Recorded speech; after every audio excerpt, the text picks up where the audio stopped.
If scientists announce tomorrow that they discovered another planet, where there is something that would cause the human body to have abilities on Earth would call superpowers, would that interest you? And you may ask, what powers?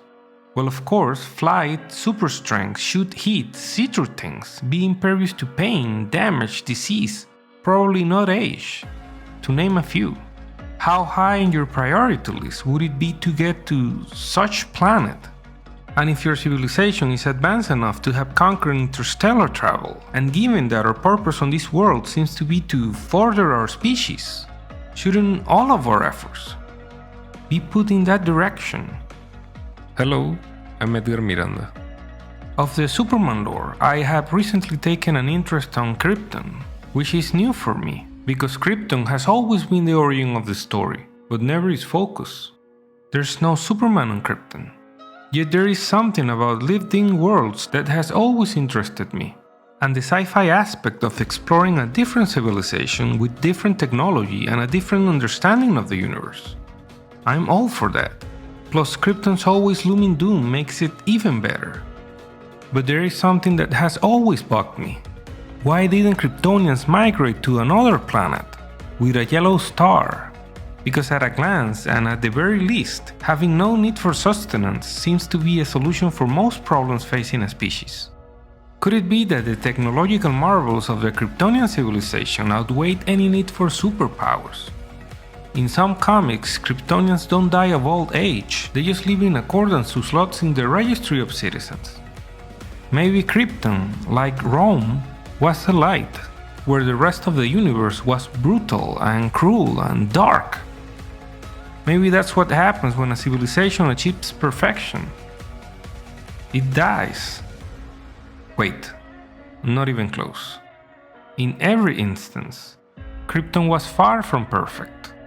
Or maybe the denizens of Krypton with their red sun didn't know what the yellow sun did to them. But why Earth, Jor-El? Their atmosphere will sustain him. He will defy their gravity. Dense molecular structure will make him strong. He'll be fast, virtually invulnerable. You may have already discovered that you are much stronger and faster than a normal human being. I am a normal human being.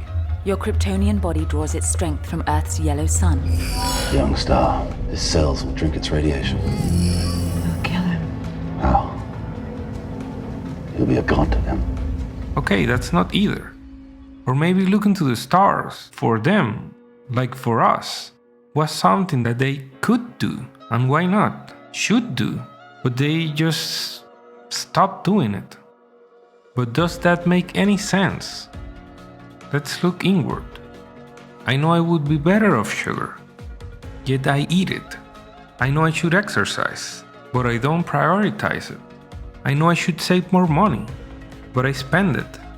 I know I should sleep more, yet here I am writing. But even after I achieve mastery of myself, what about my neighbor? What about my community, my company, my country? You see where I'm going? If you've worked at a small company, you know how difficult it is to get a small group of people to do anything. And if you've worked at a big company, you know it's impossible. And on a macro scale, take what has happened in the last couple of years. There's hardly a consensus of any kind on any aspect. Or take what has been discussed for decades. Whether you think it's the biggest hoax in human history made up by alarmists with a hidden agenda, or the single biggest threat human existence has ever faced, ignored by the distracted masses. Or most likely, somewhere in the middle. You'll probably agree that there's not a unified effort by a majority of us doing anything about it, one way or the other. So imagine if a great council of Earth will tell us tomorrow that we should move off-world. Maybe that would be complicated, even by science fiction standards. So I guess what I'm saying is, even though it does not seem to make sense that Kryptonians stayed on Krypton, would we be any different? I certainly hope so. This looks like a job for Superman.